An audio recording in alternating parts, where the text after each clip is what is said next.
All right. So we are back. I want to introduce Naya, Lekht, who is our own ISGAP Research Fellow, educator, scholar, and has her PhD in Russian literature. She is discussing with us today about anti-Semitism, a mutating virus, and guide to teaching about anti-Semitism. So let's welcome Naya. Thank you, everyone.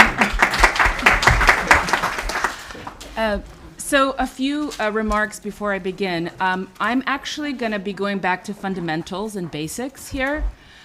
Some of you may appreciate it. Some of you may think, oh my God, why wasn't this done earlier? But so pardon if I'm not too theoretical, because, you know, following that amazing seminar, really, it was like I was back in undergraduate with the great professors who taught me. So it's not going to be very theoretical.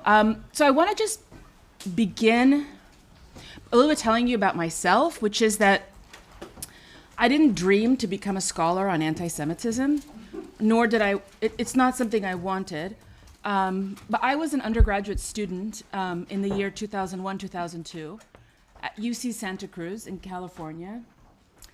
And I saw what was very alarming. I saw demonstrations. Now, at that time, it wasn't Students for Justice in Palestine. It was the MSA, Muslim Student Alliance. They were demonstrating a fake checkpoint. They were showing what apartheid in Israel looked like. They called Jews who would walk by Zionist pigs. They invited a speaker who, I mean, I can't believe the university allowed it. But why I'm sharing this with you is I saw it. I saw it and I understood 100% what it was. And I saw the warning signs. So I went to university administrators. They didn't understand. But actually it was the Jewish institutions and professors who told me not to worry about it. They told me to keep quiet, to actually, if I make a big deal about it, it's going to get worse. And they told me that anti-Zionism is just criticism of Israel. And I have to say that, and I don't mean it in a pejorative sense, I mean it in just a friendly kind of remark, that American Jewry was completely unprepared for anti-Zionism. And the only reason I was prepared is because my parents come from the Soviet Union. And we're going to hear from Isabella about anti-Zionism, which was birthed in Soviet Union. And that is why I was prepared. The other issue is that as I started to pursue my own PhD, I realized my passion really is education, teaching, curriculum development. And I was teaching a course on Russian Jewish history. And I remember I said Protocols of the Elders of Zion. I said this, blood libel. And the students didn't understand what I was saying. And I thought, well, that's strange. These are Jewish students. And I predominantly work with Jewish students. How are they not literate in their own history? And yes, that means the history of anti-Semitism. And I thought, well, if you do not know the history, you cannot combat it. You cannot effectively confront it. So that's when I actually came to ISGAP as what you are doing today. I came here as somebody to learn how to make a class. And so I wear several hats, right? I'm wearing a hat as an educator, I'm wearing a hat as a scholar, and I'm wearing a hat as an activist. And today, I'm predominantly, hopefully, going to stick to the educator hat, and I really want to welcome you as future educators. And education is not just in the classroom. Education is journalism, right? What you do. Education is, some of you work in policy, right? So education doesn't just have to be in the classroom. So what's going to happen in this presentation is I'm going to actually have a dialogue with you, and I do want you to speak with me. I do welcome the pushback. In fact, if there's pushback, that would be great. My job as an educator is two things: to clarify the complex and to make you uncomfortable. So those are my two things. So it is geared towards offering a new model for teaching on anti-Semitism. And part of this talk is I'm going to actually model for you what I do when I speak with students, how I teach it.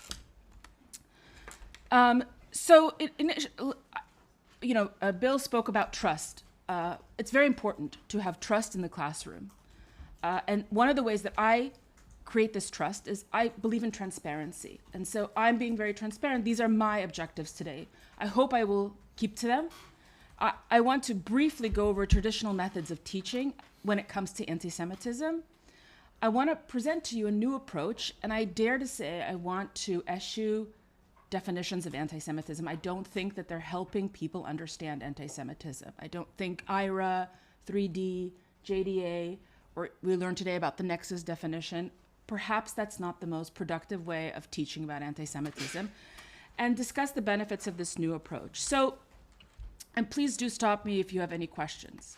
Naya, are you willing to share your presentation with us, your slides? Yes, always. Yeah? Okay, good. So, as I understand it, in terms of how people approach the teaching of anti-Semitism, it's a relatively new field in itself. There is no, and if you go to Jewish studies departments, there really isn't a class on the history of anti-Semitism. There's a class on the Holocaust, of course, and we've spoken about this at length, which is that what people believe is, there's no, anti-Semitism died with the rest of the Jews kind of in the Holocaust, was put to rest. And I'll never forget this because I went to a Jewish day school, and high school, and I said, can I pilot this course on the history of anti-Semitism? And the dean of the school said, there's no need for your class because we have a robust Holocaust program. So, right, that's an issue. So the other thing that I'm going to talk about is what I think is incorrect, which is conflating racism with anti-Semitism. And I think that has been not to our benefit to do that. And the second is looking at the way Jewish legacy institutions, so nonprofits, with their campaigns such as No Place for Hate, Fighting Intolerance. ADL talks about the pyramid of hate. And Bill talked about the universalism a bit. Just if I could put a footnote, ever since Jews were basically kicked out of Judea, I believe that there's been a tension between particularism and universalism in the diasporic Jewish experience. There are those Jews like myself who tend to gravitate towards particularism, and there are Jews who want to be universalists, who want to appeal to everyone. And as such, we have campaigns, No Place for Hate, Fighting Intolerance, Pyramid of Hate. And I've attended some of these seminars, and they're not terrible, they're just not about anti-Semitism, okay? And that's what we're gonna talk about. And then the other thing is what Professor Michman was speaking about earlier, which is, definitions. Are they helpful? And why can't we agree on a definition? So just moving forward, just to give you this is from 2019, the UJA, which is the conglomerate kind of Jewish federations of all of North America, allocated $15 million that year to combat anti-Semitism, mostly online. People are obsessed right now with combating anti-Semitism online because the next generation, they really live virtually. And so online is a reality. How effective they have been is a different story, but I want to show you a case study, okay, that I'm gonna share with you. There's a Jewish day school, very predominant Jewish day school next to my house in California, in Los Angeles. And I was there for a reason. And I saw there was a huge board and it said, Remembering Kristallnacht. And I asked, I think it was the secretary or one of the teachers, what is this? And she said, oh, this year, in honor of Kristallnacht, we did this project in school called Remembering Kristallnacht. So I decided to approach this project. And what it was students were given, what do you call these, name tags, kind of? Sticky, yeah? And they were asked, what will they not be silent about in light of Kristallnacht? I will not be silent in the face of gun violence. I will not be silent in the face of sexism. I will not be silent in the face of rape culture, environmental degradation, homophobia, any hate. Let me ask you a question. What do you think? What do you think when you see this? How so? Well, you can say any hate, you don't have anything specific up there about it. I mean, there's no, I mean. Well, there are specific things. Rape culture is Yeah, I know, specific. but nothing specific about the Holocaust or anti-Semitism. Right. What led to Kristallnacht was not rape culture. It was anti-Semitism. And it just kind of jolted me. But the question is do they know what Kristallnacht means? And that's a different question. Exactly. That's 90% of Israelis would not know what Kristallnacht means. wow. 90% of school children would not know. So the question is, if we can start to be judgmental what they say, you assume a certain knowledge. They don't know, we do surveys about how much they know about our founding fathers, what they know about the Holocaust. They don't know. They know about, Madonna, they used to know last year. Now they will know about whatever it is. They just don't have any. So you're absolutely right. And to assume that they know. To assume that they will know, I think it's a mistake. We should not assume. They know nothing. But that is exactly what. But that's to your point. Exactly what I thought. What happened pedagogically in the classroom to yield these responses? That's what's interesting to me. What happened in that classroom? What was taught about Kristallnacht? To your point, probably not much. That gives us. That's the problem. You're talking about Jewish students? I'm talking about Jewish. So I work mostly with Jewish students.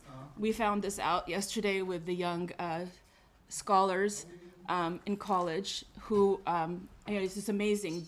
They came here to study about anti-Semitism, most of them who are not Jewish, and I work mostly with Jews. So it's just like amazing, really amazing to see them. So this is an issue, once again, this tendency to universalize even the Holocaust, all right? All right. And as you know, I said that I went to ISGAP in 2018, and I was in this very seminar that you are in. And afterwards, I decided to create a syllabus. And this was my syllabus, The Anatomy of Anti-Semitism from Ancient to Modern. I was like, yeah, I got it. I'm going to go now conquer the world. I'm going to go teach everyone about anti-Semitism. It was an uphill battle. But I was able to get, and this is an interesting story, I was able to get the class into a modern Orthodox Jewish high school in Los Angeles. And I taught it using the traditional method, meaning I did a chronological. I started, okay, when do we begin with anti-Semitism? How do we define anti-Semitism? I introduced them to the IRA definition. I introduced them to the 3D test. Do you all know about the 3D? So Natan Sharansky, yeah, he developed this idea of the 3D test. And when I met Natan Sharansky, we asked him, how did you develop this idea? He said he was going to the movies with his grandchildren, and it was a 3D film. And he didn't wear the glasses. And so, have you ever been in a film? Yes. And he just couldn't understand anything. And his grandkids gave him the glasses, and it was focused. And so he developed this idea that you can tell if something is anti-Semitic if it demonizes, applies double standards, and dehumanizes. Double discourse. Double standards is what I said. So if those three check off, it's anti-Semitism, which was very helpful in many ways, shaped IRA and contributed to the IRA definition. So here I am, equipped with the syllabus, and Yoel is not here, no? So Yoel's work showing us a lot of the cartoons, I started to use that in my classroom as well. So I asked the students, and these are Jewish students, I said, is this anti-Semitism? What do you think they said? Yes. I don't want to say. They said no. I said, what? They said it's clearly criticism of the IDF. While extreme, it's criticism of Israel. It's criticism of policies of the IDF policies. Why? Because the man has an IDF garb on, and who is he killing? A Palestinian child. And then I asked them, is this anti-Semitism? Do you think this is anti-Semitism? Painting. Would you be able to explain it, though? So I'm going to help. That's what I do. I help people connect the dots and explain it. Right? Why is this anti-Semitic? They also said no. You know, they said to me, they said, this is a flag of a country. It's political in nature. It's a political statement. Political cartoons tend to be hyperbolic, Naya, they said to me. Right? So it's not. And I remember, and I'm not making this up, I called my mother on the phone in Russian, and I said, Mom, we failed. We failed the Jewish kids. They can't identify anti-Semitism. And I failed. I didn't do a good job that first time that I taught that class. I wasn't able to get them to see that this is anti-Semitism. But it was because of that that forced me to think of a different way to teach. And that's what I want to now model for you, is what I do with students to help them of all ages, college students, adults. I work with synagogues, high school students, how to connect those dots. The question is, may I just ask you, when you see this, do you all see that this is anti-Semitic? Paints the Jews as killers. Okay. Okay. And would you be able to explain it, articulate it? Bloodline. Oh, okay. Let's not. Okay.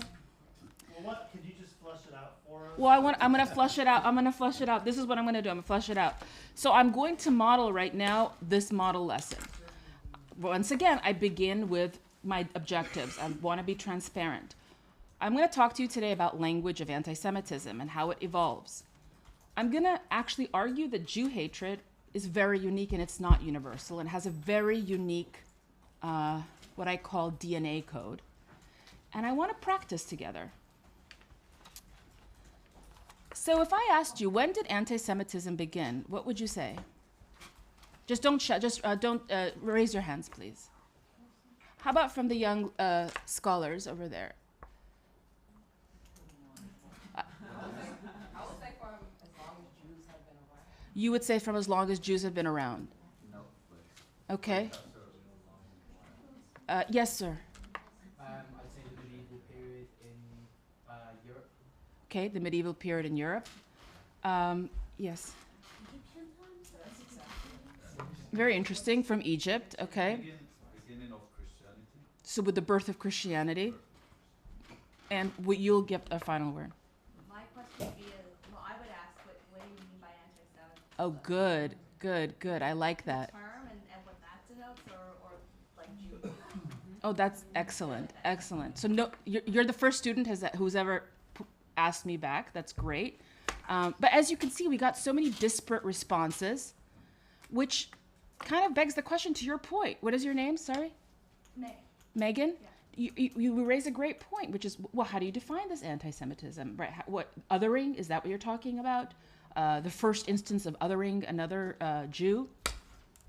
And I tell them, well, anti-Semitism is the longest hatred. Right? I tell them that it is the longest hatred, not because I, as a Jew, want brownie points, like, yeah, I've been hated for the longest time, but because if we can understand it's a very complicated hatred, we can understand other forms of hatred for that reason only. So let's do an experiment. We're talking about language. What's this? A cup? A teacup. And what's that? A to-go cup. Great. And what's that? Really? Wait, I was like, really?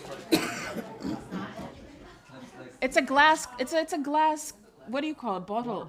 A water bottle. Okay, it is not a salt shaker. Okay. And what is this? Fancy water bottle. Okay, a flask. And what is this? And this?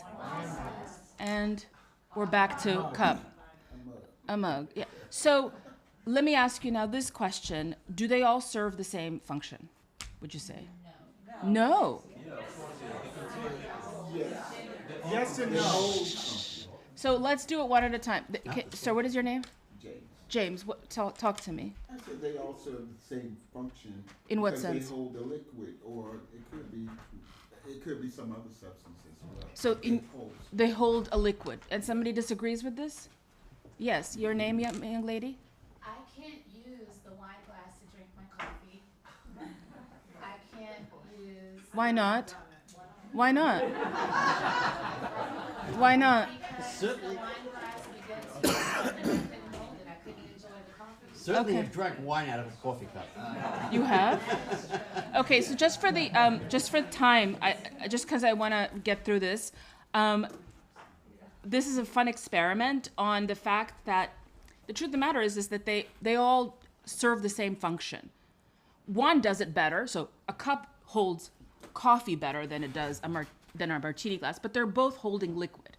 But the words change. Now, we spoke about this shift today we spoke about the language, the changing of the language from Judenhass to anti-Semitism to anti-Zionism, the shift in language. Professor Michman spoke about it earlier. This idea of creation of the term anti-Semitism in the 19th century. Why was it created? Why was there a need to create this League of Anti-Semites? We have a significant shift going on here from hatred of the Jew for his religious character to hatred of the Jew for their racial character. I'm not going to spend more time on that. And finally, we've moved from hatred of the Jew based on solely the racial character to hatred of the Jew for his ethnic character, for his nationality. And what's important, I believe, is that in each era, the Jew is a violator. The Jew violates something that civilization society deems to be morally pure.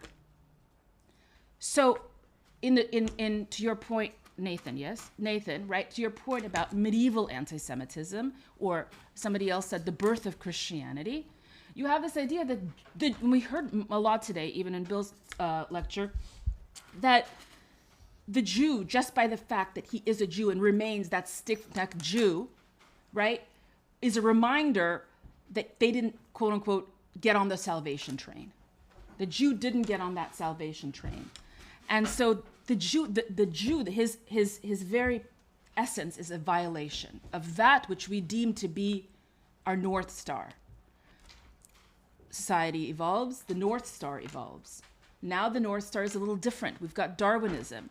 We've got race as a science. And so in that worldview, in that model, you have the Jew is a violator of race.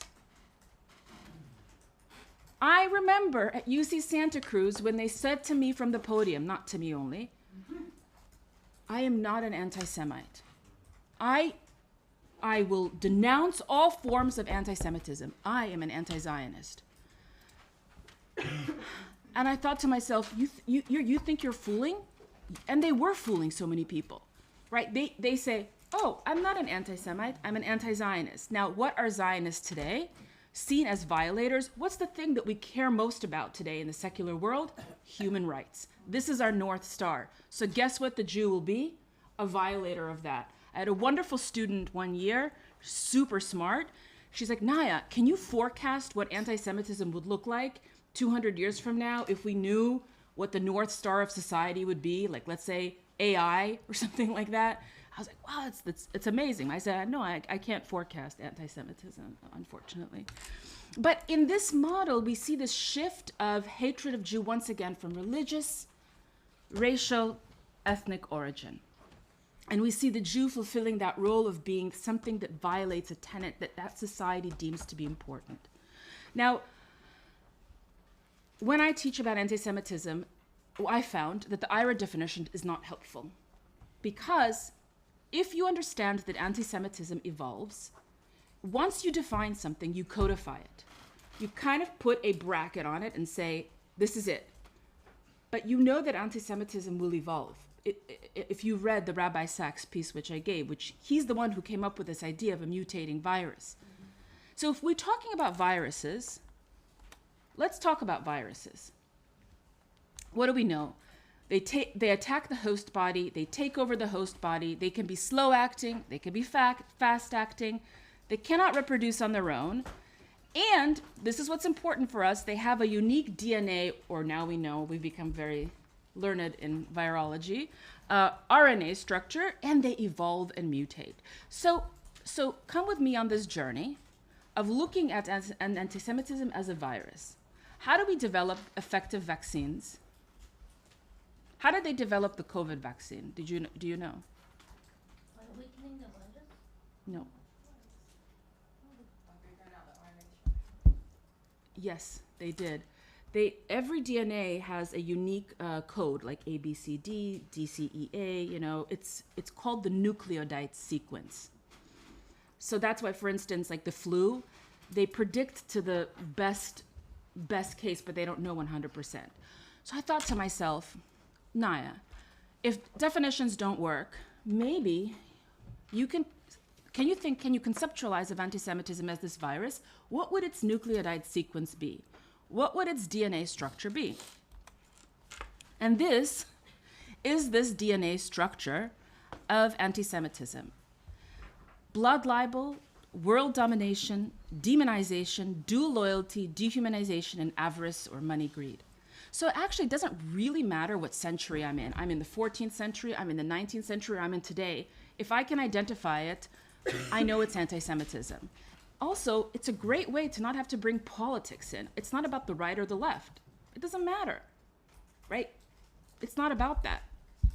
So I want to take you through each accusation, which I call a nucleotide sequence. Blood libel. How many of you have heard of blood libel? Can somebody tell me about it and its origins? Somebody who I haven't heard from yet. Well, yes, sir. What is your name? Aaron. Aaron, please. Yes, it was an early myth in Christianity that during Pascha, Passover, the Jewish people would kidnap Gentile Christian children and drain their blood in order to drink the Passover meal. Okay. I just want to repeat that again because not everybody knows, so it's just important. Just to give you a little bit more detail, it comes from 12th century England with the death of this boy named William of Norwich. He really existed. It really is true. He was really crucified and his blood was drained. It's like forensic history. There's a whole book written about this case. It's actually fascinating because actually it was the monk who later came and decided to make him into a saint, canonized him, and it spread. That the Jews actually ensnared him. The Jews drained his blood. It happened right around Passover, and thus we have the birth of this early first accusation or nucleotide sequence, which is blood libel, this idea that Jews are after blood. So, with my students, I show them a collection of different images from different places of the world, different time periods. It doesn't matter, right? This is, you should know of the work of Itamar Marcus from Palestinian Media Watch, PMW. Very important because he basically exposes what we were talking about earlier. I think Charles, it was Uzi said that to the West, the Arabs say one thing, the Palestinian Arabs, and to themselves they say something else. And so what PMW does is they do some important work, which is expose what is happening on the ground in Palestinian territories in terms of what are children reading, what kind of cartoons are they seeing. So here we are.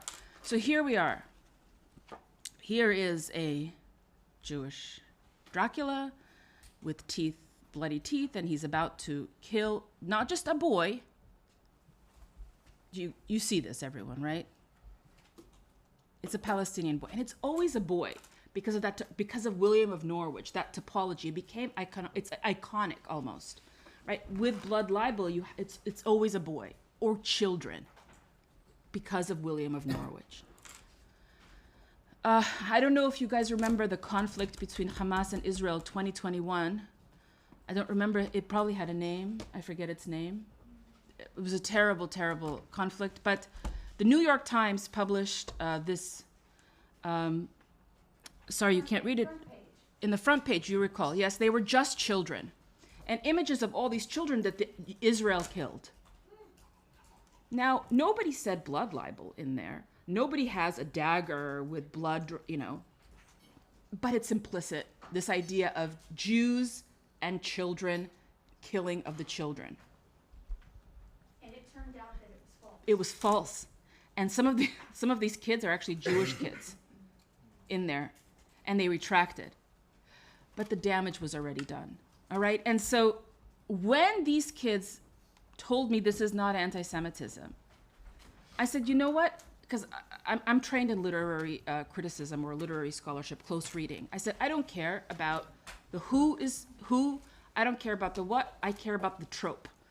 Let's take a look at that trope. Let's take a look at the way that it's being. What is the trope here? It's blood libel. And blood libel is unique only to Jews. And of course, the students are like, no. They started to Putin and blood. No, they couldn't find that this is unique to the Jewish experience. And that is why, for instance, I don't believe that anti-Semitism is racism. You won't have that type of iconography in racist images. Yes? How then do we discuss the death of Palestinian children in the conflict without feeding into stereotypes and narratives of blood libel? Good question. Yes, good question. We're going to talk about that, hopefully, if we have time. All right, the second one is world domination. Comes from the Protocols of the Elders of Zion. This idea that Jews want to dominate the world, Jews have all the money, Jews have all the power. You know, we've seen this in various, again, I'm showing you not just American or Arabic, I'm showing you Russian even. This is from the Soviet Union, Arabskie strany, right, the Arab countries. And who is this general, the IDF general who's about to carve out the entire, all the Arab countries. Notice he also has a blood at the end of his sword. Here we have, this is from a German newspaper from 2002. We have Israel dominating the Middle East, basically. That's Jordan, Lebanon, dominating all of that. We have, does anybody recall this cartoon that came out from the New York Times in 2000? International Herald Tribune, which is an adjunct of the New York Times. I think it was in spring of 2020. I actually met with the publisher of the New York Times about this Really? cartoon, at the time. It was the one with Trump walking Bibi. This is it. Yeah, that's it. That's it. And it was, by the way, it led the New York Times to actually ban publishing any future cartoons in any of their associated newspapers. Really? Wow, I did not know this. But I have to tell you that my students also didn't think this was anti-Semitic. They thought this was political criticism, criticizing a relationship between Trump and Netanyahu. This is what they thought. But this is, for me, this is world domination and demonization, and I'll explain why. We understand world domination is because this dog, Bibi dog, this Jew dog, is leading a blind president. Who's controlling who? But the worst part about it, what do you think is the worst part about it, actually? The hat. He's hypnotized. He's got so much power, he's made the president into a Jew.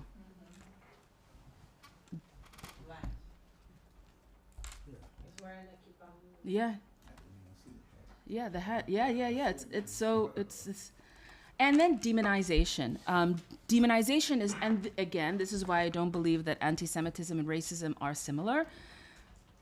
Demonization is the belief that Jews have these supernatural powers to quote unquote transform a president who's Christian, not Jewish, into a Jew, right?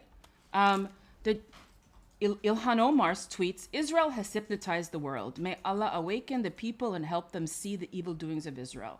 If you're confused if this is anti-Semitism, you could just substitute Israel for Jew. The Jews have hypnotized the world. May Allah awaken the people and help them see the evil doings of the Jews. Right? This idea that the Jews have hypnotized the world. This is from the Soviet Union. Stalin has taken off his mask. Lo and behold, there's a Jew devil. Now, why did I include Israel as an apartheid state in a demonization slide?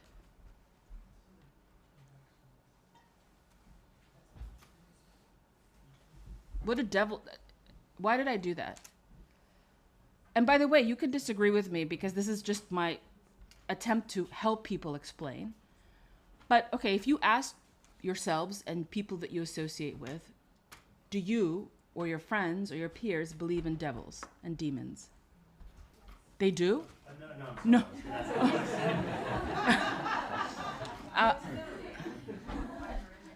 Yes, one moment. I just want to.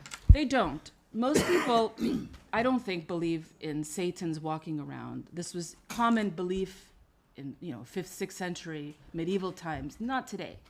But if you ask an average person on the street, what is the most evil thing in the world? What is evil? What is evil? Apartheid is evil. Racism is evil. White supremacy is evil. Nazism is evil. So that is what Israel is. It's the devil now. It's demonizing Israel. And lest you are fooled, when people say, Israel's apartheid state is a form of criticism, what do you do with an apartheid state? You have to destroy it. It cannot exist. So I want to stress that part. Dual loyalty. This one, it's good that this is coming today, because I think in the earlier presentation, again by Professor Mechman, he brought up the French emancipation, the emancipation of Jewry, where Count Tonnerre famously said, give everything to the Jews as individuals, but give nothing to the Jews as a nation. What does that mean? I know it's not on I didn't put the quote, but what does that mean to you all? Imagine yourselves as Jews living in, it's 1878. Give everything to the Jews as individuals, but nothing to the Jews as a nation. Yes. We're dangerous when we're able to collectivize and sort of be a society, but individually we're sort of powerless, and theoretically at least, and therefore not really a threat, and they can sort of like give us equal rights. Okay, excellent. It's about threat, right? Right. But Count Tonnerre is not wrong. Are the Jews not a nation? Are we not a people? He's not wrong. But what it inserted in the Gentile brain, in the Gentile mind, is, so there's these two Jews. There's the Jew who's loyal to the state, and then there's the Jew that's loyal to his own people, to the nation. And so this type of conception about Jews creates this really fertile ground for another accusation or nucleotide sequence to flourish, and that is dual loyalty. 2014, a Jewish student at UCLA, I don't know if you know this story, yeah. Jewish student at UCLA, just a Jewish girl, wanted to be in the Senate. So to be in the student Senate, you have to interview. And she was interviewed by a faculty member, including students. And they asked her, given that you are a Jewish student and are very active in the Jewish community, how do you see yourself being able to maintain an unbiased view, especially when it comes to Israel? Let me ask you, if you, in your mind, substituted with any other minority, would that be okay? Given that you are a lesbian student and are very active in the LGBT community, how do you see yourself being able to maintain an unbiased view, especially when it comes to gender theory? Would that be okay? That's what they asked the Jewish student. An English high school student, a few years ago, she was the editor-in-chief of her newspaper. There was a shooting in Dallas, Texas, and she wanted to cover it in the student newspaper. And the faculty member told her, you've been covering anti-Semitism too much. You are, in a position of power, you are basically, as a Jew, you're making this into a Jewish agenda. You're making this newspaper about Jewish agenda, driven by Jewish agenda. This is a cartoon from after the First World War, the Jew stabbing behind the German officer, German soldier. Dehumanization. Now, this is the one that, of course, shares, is that it? No. Dehumanization. That is the one, of course, that shares the most with racism, the idea that one race is superior or subhuman. Again, I'm giving a plethora of examples, not just American. I'm giving you, Soviets gave plenty, and you'll hear more about that. They're good givers in that way. We have the Nazi Aryan woman. She's about to get bitten by a Jewish spider. He's dehumanized. He's a spider. This is a Zionist spider. It says Zionism, Zionism. And all his web is, he's pletiot. He's weaving the Jewish question, imperialism, all these things he's weaving, right? PMW, Palestinian Media Watch, this is a rat, and I don't know if you see the Jewish star. Again, the gift that keeps on giving, the Soviet Union. Zionism is the weapon of, it says here in Russian, Zionism is the weapon of imperialism, and we've got a Jewish spider. Okay? But I don't believe that we are living in a time of dehumanization. I believe we are living in a different time. So we're almost through to the last one, and that's Jews and money. You know, we can trace its origins to the story that Judah sold Christ for 30 pieces of silver. We could trace the origins to the Jews being forced into money lending positions in England. But there is this strong connection between Jews and money. And even when we read Said's, no, it wasn't Said, it was after Said, Electronic Intifada, there were these undertones of Jews and money with their cushiony positions, or Jews as squires now, right? There's this constant connection between Jews and money. So what we have before us is the system of what I call, and I know it's not fancy, and I know it's not scientific and academic to say Jew hatred. I do call it Jew hatred, because every other term is almost of its own time. Judenhass belongs to one time. Antisemitism belongs to the 19th and 20th century. Anti-Zionism, 21st century, also 20th from the Soviet Union.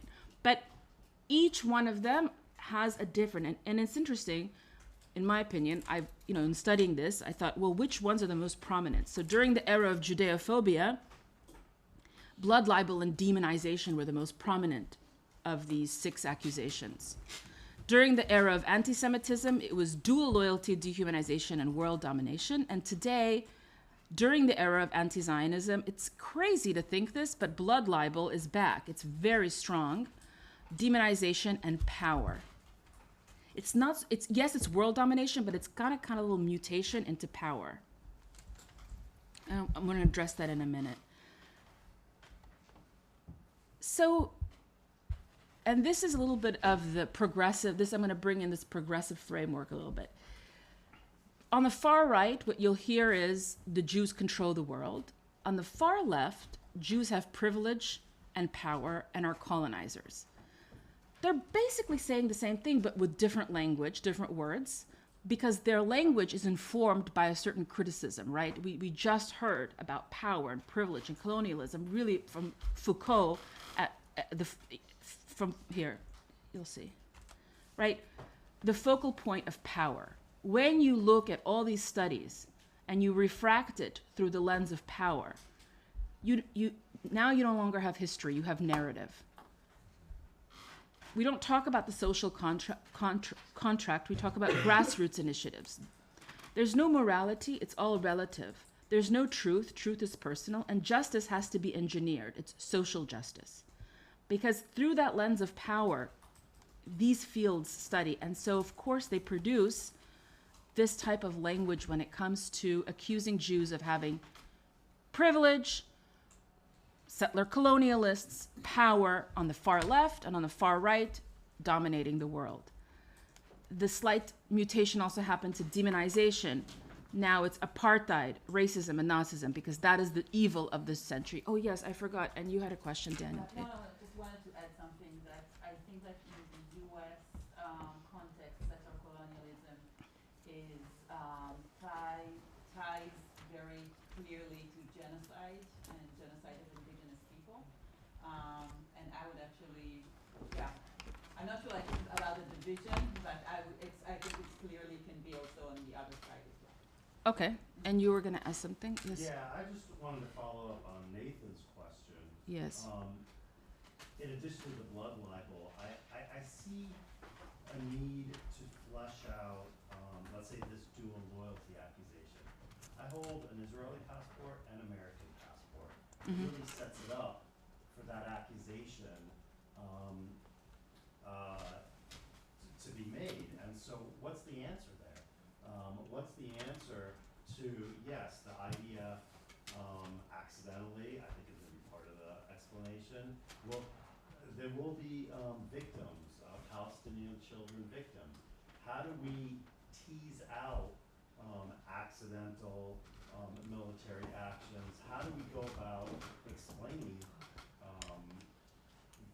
and addressing those accusations in a more nuanced and detailed way? And do you do that as part of the... Absolutely, of course. But I want to tell you, Jabotinsky said, we are no different than any other people. We have criminals just like you have criminals. We have, killers just like you have killers. What I'm not just going to push back on you a little bit in respect. Not already push back, but this is what I would offer to say to someone. I'm sorry. If somebody has a Canadian passport and a US passport, why does that not breed a dual loyalty? Why is it only for Jews? No, but it doesn't. It does in the UK, between British people and Pakistani people, British people like I see. British Indian. Yeah. Okay, very interesting. So, okay, good. You're educating me. I'm speaking more from the American context, the United States. America defined dual loyalty during the 1916, there was a very, during the Wilsonian period. I didn't have to do anything with the Jews. It defined dual loyalty with the Germans. It in turn all the Japanese in camps. It's seen the Arab Act as dual loyalty. It has seen many people as dual loyalty while holding other passport. Mexico considered the Pochos, its own people as disloyal and traitors. There was a big question you are asking is about the Jew as a symbol of dual loyalty in the world, which goes much back. Right. The question is how much it stands out today, the question of dual loyalty. When Trump spoke about the Jewish disloyalty, which is quite interesting. Yes, he did. He said that disloyalty today is if you're disloyal to Israel. Israel, yes. So he kind of like turned the corner and said, those Jews who are not loyal to Israel are not loyal to America, as opposed to others who have said those Jews who are loyal to Israel are disloyal to America. Right. I don't think it. I don't. think it has I don't think so. I don't. Okay. That American Jews would follow him simply because he was good to Israel, as opposed Because they are dual loyal. But Israelis also think so. Israelis call Kissinger a Jew boy. We define those who are not supporting us as dual loyalty or traitors. The question is, I'm not challenging all of this discussion. The question is, what do we get out of it? Because we can go on for ages about what was done to our nation, what was done to our people, dual loyalty, and the dangers that exist. The question is in education. We are calling those Israelis who are leaving the country nowadays, Yordim, people who have deserted, disloyal. We're calling others, in Israel, when the Haredim do not serve, we have caricatures in the papers that basically defined by the Haredim as anti-Semitic. Last year there was a guy here, it was last year, the guy from Ariel College, remember that? Accusing the party, Israel Beitenu, my party, as an anti-Semitic party, showing all kind of cartoons, just like you showing. I don't know if you've been here last year, I think it was at Cambridge, at Cambridge. And he showed cartoons and he was livid. I said, what are you doing? He said, this is an anti-Semitic party. I belong to an anti-Semitic party. I think, I'm not saying, everybody can say whatever they want. As my teacher once said, everybody's entitled to his opinion, but not to the facts. But the question is, what do we want to get out of it as educational? That's, I think, your point. Yeah, so if we... Let's let Naya finish.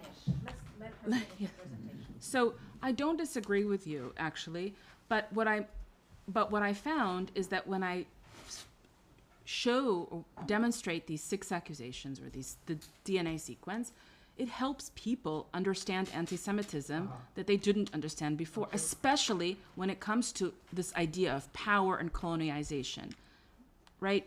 When you have decolonizing Israel, liberating Palestine, people are like, why is that anti-Semitic? Why? Nobody's calling death to Jews there. Why is this? How many of you have seen the shrinking map of Palestine? And this in high school you're doing it? I worked in high school and college. In college. Okay, so these students come to class and this is what they see. They see a map, these Jewish students, and they're being told that the Jewish white European transplants have basically taken over Palestine, and like a cancer it grows, right? The Jewish presence. That the Jews are the original sin here being that they stole the land and they ethnically cleansed the Palestinians. our job is to figure out, why is that anti-Semitic? How do we explain that? That's what I'd like to do. So this is clear to us, right? Again, I think when it comes from the right, we're much more trained to see it, right?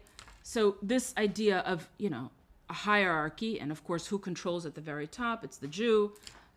This in London, this was years ago. There was a whole Jeremy Corbyn. Yeah, Corbyn drama, mural, a mural, right? These rich bankers conspiring. You see the eye behind this conspiratorial thinking on the backs of people of color. Now, these bankers also happen to be drawn in very Jewishy ways.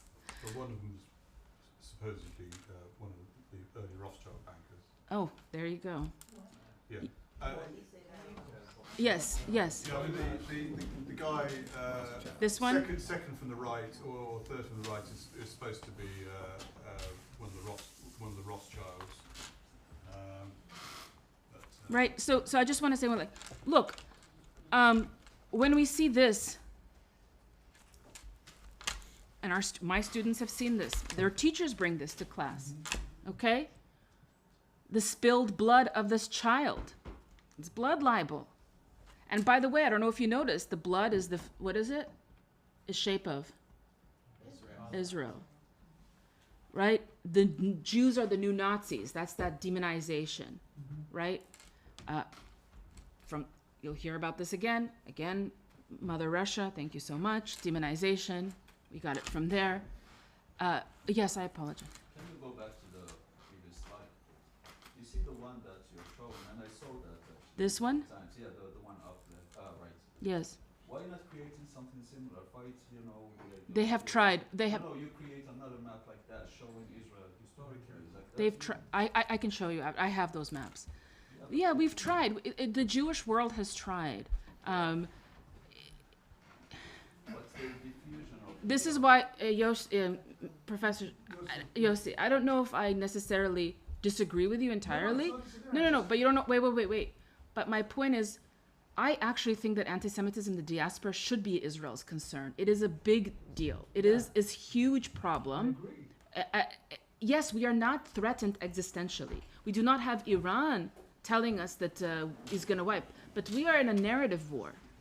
We are in a battle of our identity. It's an assault on our identity. Absolutely. Right? Like Charles said, this is what is anti-Zionism? It's attack on the Jewish nation, peoplehood. This is where we come from. Yes. You want to say something? Yeah, just quickly. When perceptions are so normative, like you said, we could find another map, thousands of maps. It doesn't matter if it's certain one. So when there are normative perceptions, so when you show that next slide, you're like, yeah, right? I mean, how do you change that? Right. So when you see that, there you go. No, but how do you flip it from somebody looking at it and saying, oh, that's just, political discourse? I mean, Well, I say, okay, so I'll give you an example. David, you want to say something? Yeah. Yeah, maybe it's sort of following up. Is there, pedagogically, okay, you're showing people what some of the trends are and what some of or the DNA sequence are in anti-Semitism. And then you're showing them possible examples. But is there space intellectually to allow a student to say, I'm sorry, I just don't think that that's anti-Semitism in the end. And, I think, first of all, there's so much even on the right with George Soros and whether or not that's a trope. And I think sometimes when you criticize Soros, it's not anti-Semitism. Sometimes when you show him as a puppeteer, it is anti-Semitism. And I worry sometimes that we need them to sort of declare that this is anti-Semitism once and for all. They're trends. I'm equipping you with a lens yes. to understand them as possible trends. But in the end, it's for you to decide whether or not. I agree with you. Nobody. It's not prescriptive here, but it's supposed to be informative, a helpful lens. Right. Let me just, because we're. I was going to say, why don't we let her finish her presentation? No, but I do like that. I do like this, but I need to finish really quickly. A great thing I do with students is I show them these tweets. Okay? And I say to these students, guys, is this anti-Semitism? Guys, is this, ladies and gents, is this anti-Semitism? Yeah, right? Well, none of them actually say any of that. They say Israel Zionist. So we change the language.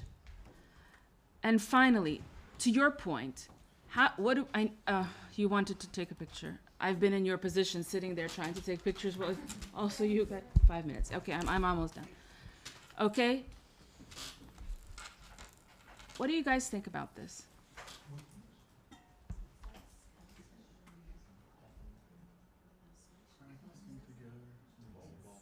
To your point, David, let's not run around and say anti-Semitism if we can't articulate it. What is this?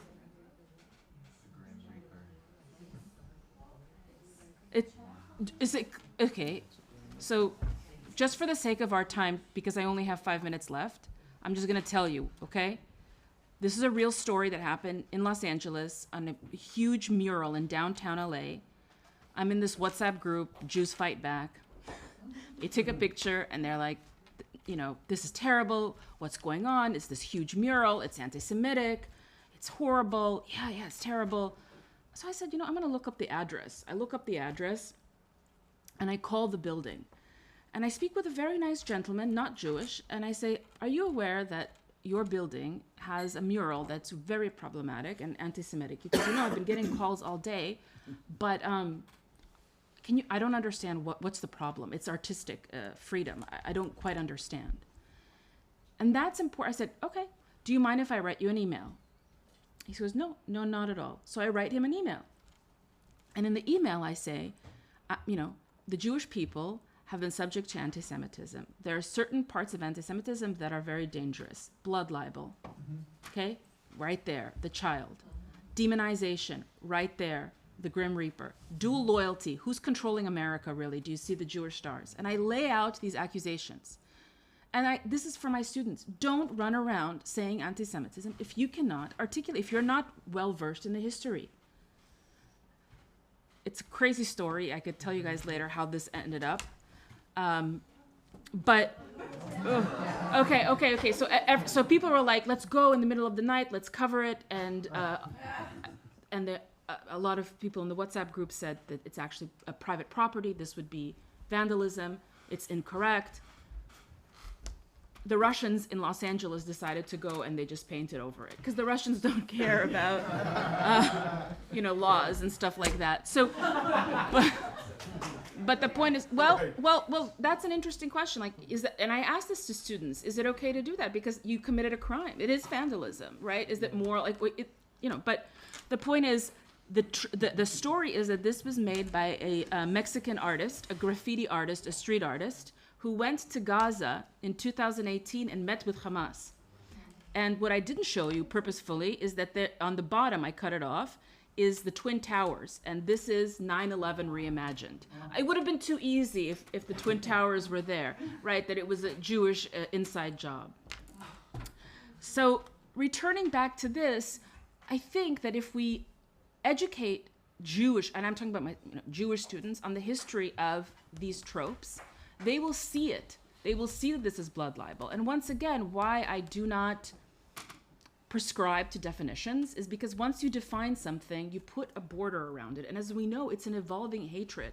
So what will it look like? I will never forget, a couple months ago, I was on a Zoom and somebody asked me, do you think that chanting the Black Hebrew Israelites saying we are the real Jews, is that anti-Semitic? And somebody said, well, I don't know, let's look at the IRA definition. Is it in the IRA definition? And I'm thinking, my God, it's paralysis, right? So the IRA definition is in many ways paralyzed us. So that's, again, and so my final takeaway, this is a call for educators, is when you are teaching, and we're gonna discuss this more next week, about designing your classes, I wanna introduce you to something called the backward design method, which is that what is your objective? What do you want to get for your students, and not just your students, your readers, right? What do you want your students, your readers, your policymakers, what do you want them to get out of it? Because it's a fine art. It is seduction teaching. It is kind of, right? And we do weave together very, very carefully. And so the goal is that when a student sees this kind of imagery or rhetoric, they can say, they won't have what I had in 2002 which is I was alone, all alone. I started with that story. I was all alone on campus. Do you guys know who Tammy Rossman Benjamin is, the founder of Amcha? She was my mentor at UC Santa Cruz, and she helped me found a student group. And she saw it too. So, the point is, we need to get young people to see this as anti-Semitism. Okay, I'm done. That's it.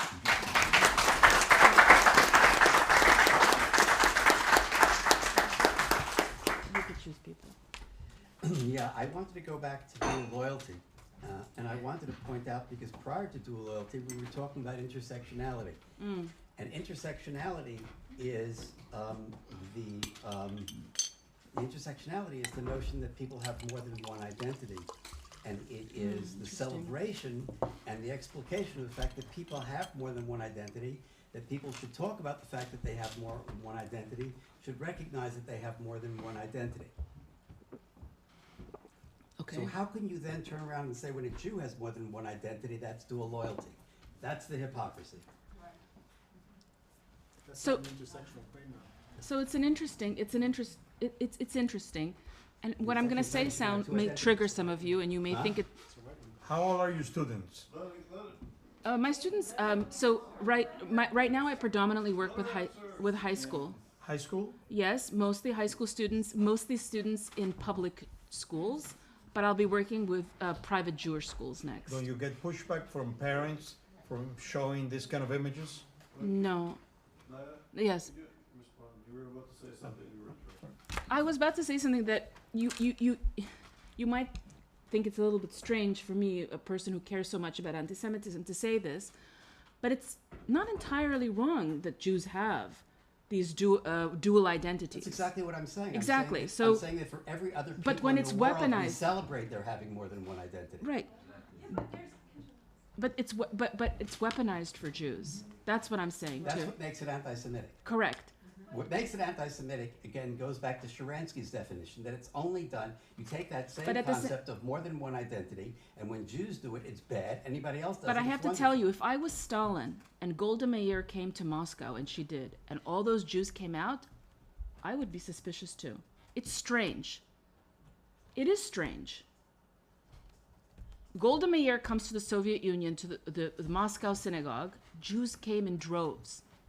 She handed them secretly pamphlets. If you were Stalin, would you think something? I don't know, if a Russian priest comes out in the street and he's celebrating Mass, and a lot of people go, why would that be suspicious? I'm a Russian, and I belong to a church. I mean, it's dual identities. I think it's really important when you think about this. First of all, I thought this was a really great presentation. And, one of the examples that I use to talk about this idea of dual loyalty, it's not just, right, okay, I have 2 passports, or even, like, oh, I celebrate Hanukkah and Christmas, or whatever. It's when you say that the loyalty to one supersedes the other. And a great example that my students will get, we look at some of the rhetoric about Kennedy in 1960, and there was a lot of discussion about the fact, that Kennedy is going to have loyalty to the Pope because he was, the first Catholic president of the United States. And so, we look at this rhetoric, and that really helps them see, first of all, that I agree with you, we're not, that anti-Semitism is specific, but they also can, see this concept, of dual loyalty, and when they kind of see it with, looking at this rhetoric from the past, and they, of course, think that JFK was a great president, that's really helpful. But I think, that's a really important piece. It's that it's superseding your loyalty. It's not like having an intersectional identity. And Right. Wait, can I forgot to mention something very important here. I really want to mention it. This idea of Jews in power. Let me tell you this. This is what I believe. This is why Zionism is never going to be accepted in the progressive. We do have power. And to your point, I'm proud of the power. Yes, Zionism is power. Zionism is the return of Jews to being the subjects of history, not the objects of history. Sovereignty. Right? Zev Jabotinsky said, when I die, I want Jews to remember 3 things. 1, have weapons. 2, be a sovereign. 3, laugh. This is Zionism. Have your weapons. Irgun, if you know the Irgun logo, have your weapons and be sovereigns. That is why Zionism is going to have a very hard time in the progressive space, a very hard time. I'm not going to deny that Zionism is not power. It is power. Sorry. I have two, the professor, and then I know it was a hand just before you. First of all, this was brilliant. It reminded me, and maybe you want to look into it, because you did it almost intuitively. There's a great chapter, as you spoke and thought about it, in Karl Popper's book, The Open Society and Its Enemies. And the chapter deals with definitions. You just reminded me of that. Okay. And he said, this is our mistake if we want to educate, to try to educate according to essentialist definition. What is anti-Semitism? Everything that goes. He said it doesn't work. He said we should not read definition from left to right, but rather definition should be operational definition from right to left. Correct. And that's is what he Wait, who is this? Like Karl Popper, The Open Society and Its Enemies. Look at that. I read it maybe 50 years ago. But it's a fascinating phenomenon because he said you have to have operational definition by assembling categories, as you said. And I think that's what you're doing, basically. Yes. The question is, I mean, you create a manual. And I think in the manual that you're suggesting, which is interesting, you do a checklist. Yes. You have this, you have this, you have this, you have this. We identify the demon, right? Yes. It's interesting to see how many demons, how many checklists you need to have a demon. Because, you know, sometimes people have sinned, do this or that intuitively. They speak in a different fashion among Jews themselves. You know, how many we see among the progressives, you said. How many Jews are leading the progressives? We know. How many Jews have led the Soviet Union who were Jews in that respect themselves? They have been all over the place. So this language, which is disseminated in what you're regarding today in American context, mostly you're talking in American context, maybe it's different. Maybe it's different as I thought about it when you spoke, in the French context. I remember when there was the very essence of France's anti-Semitic attacks in the kosher mart, yes, the Khalini affair, Hebdo, after Bataclan, and so on. And there was the Prime Minister of France making a plea for the Jews. France is your home. Don't ever think otherwise. Without you, France doesn't exist, basically said. And then Marine Le Pen is telling the Jews, don't go to Israel. You know, show your loyalty to France. And we have today 14% of the voters of Marine Le Pen are Jewish. So I think we have to some nuances here about the big definition. I'm not challenging what you're saying, because the Jewish people, you know, they see themselves in a different fashion. They are divided in different fashions. They belong to the far left. They belong to, let's say, to the right in some. I think the nuances here have to be defined as a checklist for each context. Otherwise, it's kind of like putting the history on it, and of course this is dramatic, but and last but not least, when another guy, Charles Limblom, once said, and it's interesting when he talked about democracy, whether it's democracy or not. So he said, take the bucket. He always used to say, take the bucket, and have apples in the bucket. And he said, you see when there is a rotten potato, rotten tomato. You see it. Once it starts to rot, and you understand it's no longer a democracy. You cannot have all the tests. You cannot say, you take the judiciary like this, it's not democracy. Say, no, you wake up suddenly, but you see when it's rotten. And I think the intuitive in your list is when you see when the intuition is right. Right, but I started off I started off with talking about myself as a student, the age of these young folk. I saw it, yes, but they didn't see it. Yes. Jewish professors didn't see it. Yes. Well, I had a hand. Okay. Yeah, and then I'll get you. I wanted to comment on dual loyalties. I don't know about America, but I'm from Belgium, and in Europe, a lot of nations are generally accused of having dual loyalties. It's not. I don't think that's something specific to Jews because like Turkish, Moroccans, Pakistanis, they face it as well. Thank you, I didn't realize this. So I was operating from a, American landscape. Can I give you the example of Morocco quickly? Sure. For example, Moroccans born third, fourth generation. We have more than 7 million Moroccans living in Europe, other parts of the world. And we, because of our uniqueness, like Amazigh people, in Holland, for example, there was like a big scandal, in France and many different countries, just for soccer game, right? The third, fourth generation of Moroccan-born kids from Moroccan parents, they end up choosing to play for Morocco. So those are kingdoms as well, Belgium, Holland, and so on. So what happened is that they made them choose between, if you want the Dutch passport, once you reach the age of 18, you need to reject the Moroccan passport. So the Moroccan government intervened.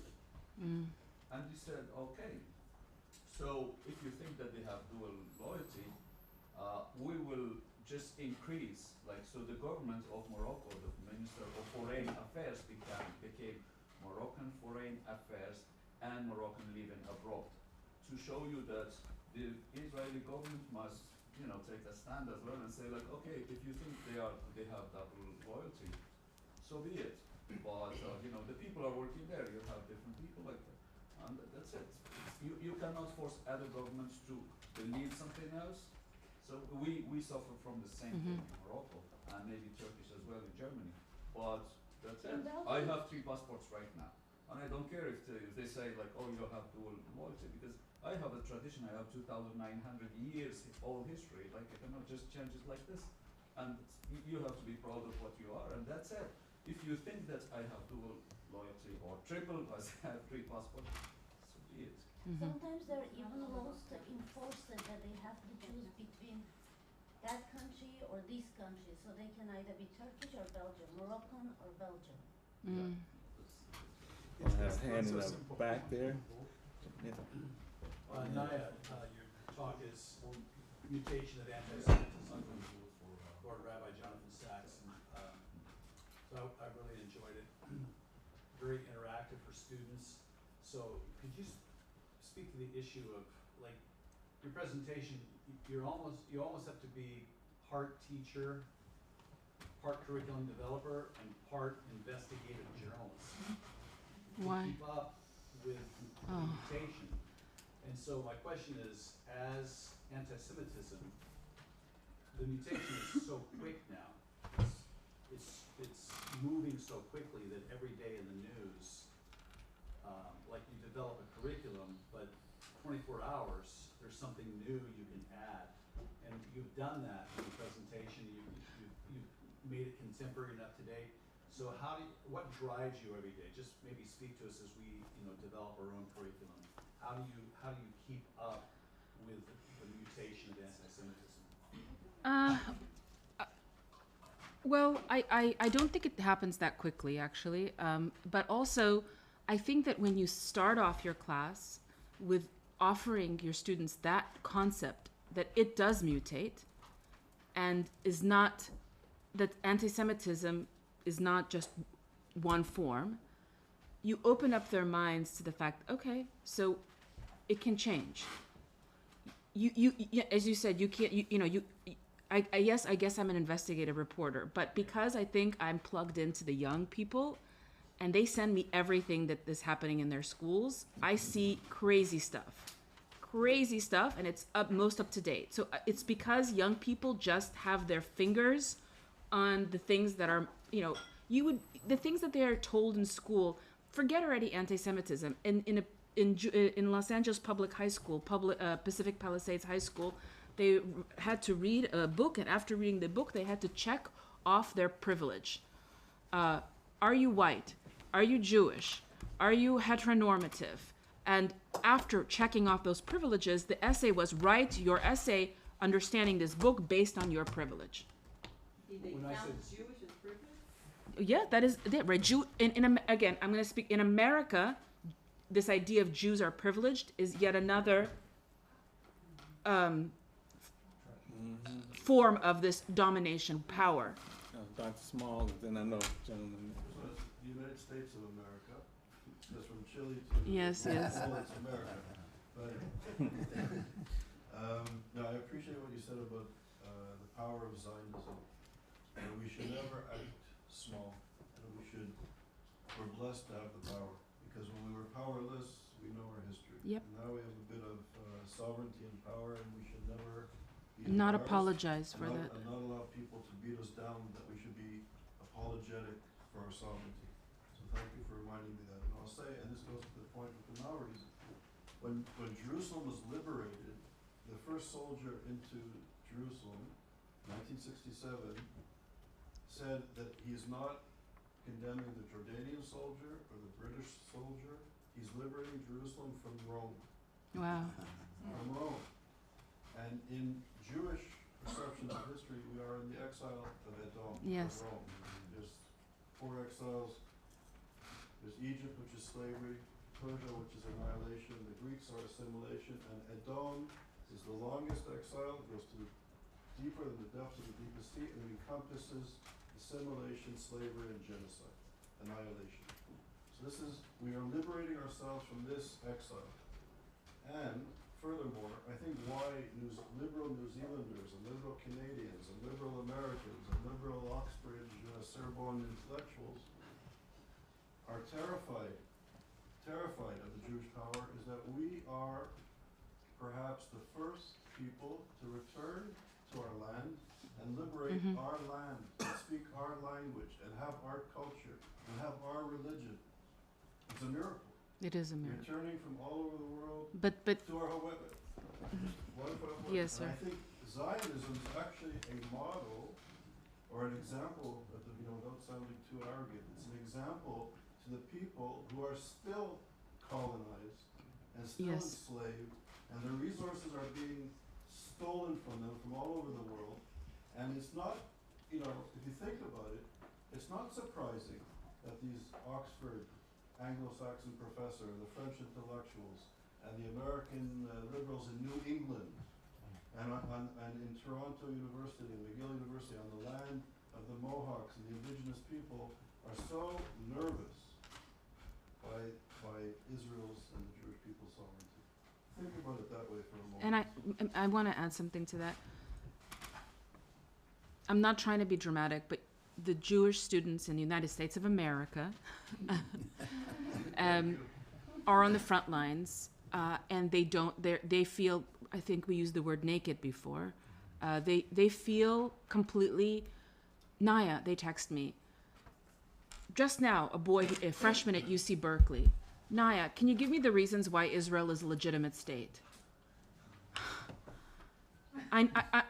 My professor, they don't know. For me, that's the bigger tragedy, is the miseducation in Jewish schools. That's a problem. They're the ones that are asking questions, but what about the ones who don't ask the questions and just accept? Oh, that's a whole, those are anti-Zionist Jews. You had a question. Thank you. So I just wanted to thank you for your presentation. It was amazing, but it isn't actually the first time that I've kind of encountered a similar kind of a presentation like this. When I was first learning about global world antisemitism, it was a similar deal. It was connecting the dots between traditional and modern antisemitism. That's what I specifically focused on during my assessments. And it's amazing when you learn about it, because you learn about the context of antisemitism, you learn about the theoretics and the polemics and all the arguments and debates like we've been having today, and it's amazing. But one of the most important parts about it is exactly what you're trying to put together, which is giving people the codes and the ability to understand and perceive antisemitism in the way that we see it, namely through visual media. It's the quickest, and a lot of those ones there, they weren't in the languages that I speak, but because I can associate what I'm seeing with learned, and these are subconsciously learned things through visual media.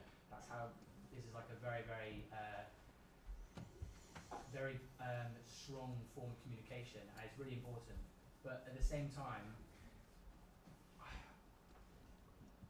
you can see these everywhere. I have a little folder on my Instagram of all the times since doing that course that I've seen just the most abject, horrible, and also eliminationist anti-Semitism. That being said, how can I talk about the children who've been killed in Palestine? how can I have conversations about it without feeding into blood libel? Because I'm conscious of both, but I want to have conversations about both. So how can I do that? So I'd love to talk to you later, because I'd love to talk to you later about that. I don't want to be prescriptive. I want to say two things. I don't know about this idea that Israel indiscriminately, the IDF kills babies, kills children. I would question that notion. It's no. I know it's a no. I know it's a no, but I can't. But I'm having a pedagogical moment, right?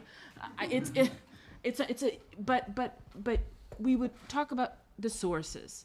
We would talk about the fact that the IDF wears a moral. They have a moral code that they abide by.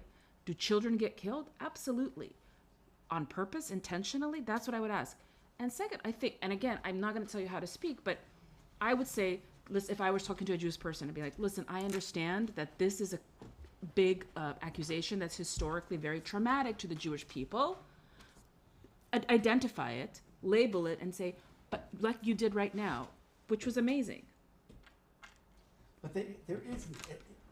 Palestinian children are killed intentionally by the Palestinians who use them as shields. That is exactly as so well. There is intention, but it's not Israeli intention. I know. It's Palestinian intention. If you know anything about war or public relations, you know the last thing Israel would ever want is that. And the best thing for Palestinian fight is when their kids are killed. I know, but Sorry, the thing, that's the reality. you're Laser. You're yes, but I have to tell you, working with young kids, you're not like young adults. It's not a policy. There's so much that they're reading and seeing, and they don't. You know, what is truth? What isn't? How much do they trust? It's a careful dance, and you can't just be like dismissive. No, it's a conversation. But you have to be aware, like you are, that it is a common, very dangerous anti-Semitic slander that has contributed to the deaths of Jews historically. Laser, you're not wrong either. I'm like Tevye. You're not wrong. You're not. Observation, I don't know if you said it because I have to do it for an appointment, but you know, projection is an amazing thing. And that slide is actually, that's European history. What? That slide is actually European history. That's the history of Europe. And yet, that's what the Jews are being blamed for. Well, we went through, yes, yeah. No, turn. Oh, sorry. Can I push back ever so slightly on the concept of the definition? So, when teaching, what would be prohibitive about taking on one of the definitions, but also understanding that the definitions can evolve over time, right? There is not going to be a perfect definition, is what I'm gathering so far from what we've seen and heard. But the United States Constitution was not perfect either, and over time, we amend and we amend and we amend as situations on the ground change. What would be the harm of taking a definition, like take the IRA definition and say, and utilize it as a foundation for what you're teaching? It's not harmful, and I have done it. What I have said is if you only rely on that, it doesn't help. That's the issue that I have. If you only rely on definition, the students can't see it unless you go into each accusation and explain the history. Where does blood libel come from? And by the way, why did the monk come actually William of Norwich had been dead for many, many years when the monk came to canonize the life of William Norwich. Why did he do that? Why did he choose to do that? What was happening in England? Where were the Jews at the time? You have to really unpack these. Can I give you a bit more depth on Yes, that? please. So, I mean, I think it's worth unpacking the blood libel a bit more. I mean, the William of Norwich accusation arose in an interesting circumstance. First of all, the boy was found in Thorpe Woods, 2.5 miles from the centre of Norwich. Secondly, the nearest habitation was a small priory or monastic house, and I believe the boy was found by one of the monks. Secondly, no evil consequence followed for the local Jewish community. Correct. So there was a chapel there. I mean, it's now called the Chapel of the Innocents, which we've complained about on a number of occasions. And another interesting fact is Esther Shalom, an Israeli researcher, shared her research with me, and it seems that somehow local folklore was spliced with what was going on, because the locals believed in evil, wood-dwelling, blood-sucking fairies who would suck the blood of children, called Pharisees. So Esther Shalom thinks that somehow a bit of local folklore got spliced with what was going on. Did you say called Pharisees? Pharisees, yes. Like So as in the Bible. yeah, Yes. As in the Bible. But it's like the corruption of fairies, it comes from Yeah. English, so it's not, it sounds. Oh, it's from fairies. Yeah, Pharisees. But I mean, the likelihood, of course, is that the child, as in a number of his cases, was likely to be the result of a paedophile attack. The other thing I'd add, of course, is William de Blusier-Tove, who was the master of Magdalen Hall, which is just behind Christchurch near Oriel. In the 18th century, he wrote the first proper history of the Jews in England, and he reached an interesting conclusion. He said, how is it that when the king is short of money, the Jews do their most dastardly deeds? So he realised that it was actually the motive was money. So in Lincoln, the accusation was only made 5.5 weeks after little Hugh was found in a well near to the Jewish quarter. So the local people hadn't raised any hue or cry, or if there was, it was very subdued. What actually happened was that the king was very short of money. He was in Scotland pardoning murderers to raise much needed funds because he wanted to install his son as King of Sicily. The Pope had promised him the kingdom on the payment of a very large sum, and the Papal legate was with the king, breathing down his neck, saying that if he didn't raise the money, he would get excommunicated. So the king alit and stayed just a few miles from York, and one of his aides was the brother of the Bishop of Lincoln. So clearly there was a bit of a confab, and the thing was a fabrication basically, and you know that seems to be the story. You know, with a lot of these it's very fascinating. blood libels. Yes. All right, we don't have time for one more question. Do you want, okay, one more. I had to. Oh, I just wanted to say that, first of all, it was a wonderful presentation. I think you got us all thinking. And this is really directly on point here with the mission of the 2 weeks here at Oxford, which is curriculum development. And I would just say, I think that these slides, I would like to see some of these arguments that the students who are writing you and saying, hey, what's the rebuttal to whatever it is?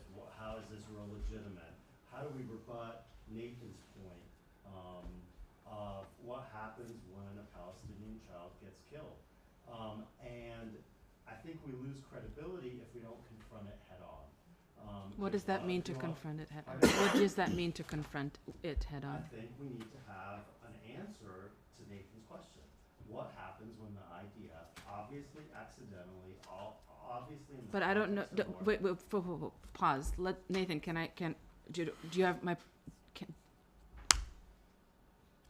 Do you give me permission to ask you if you think it's accidental or intentional? Yes, absolutely. Do you think it's accidental or intentional? I think, first of all, I think things happen during conflicts. They happen everywhere, and I think to look at this conflict outside of that paradigm doesn't do justice to the victims or the people who are involved in it.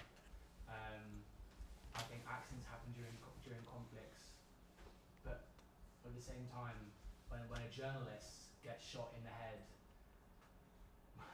and dies when they're trying to report on something, that makes me think that people don't want me to know about what's happening, and so I associate negative things that come out of that with this prevention of my knowledge of it, and so that makes me suspicious.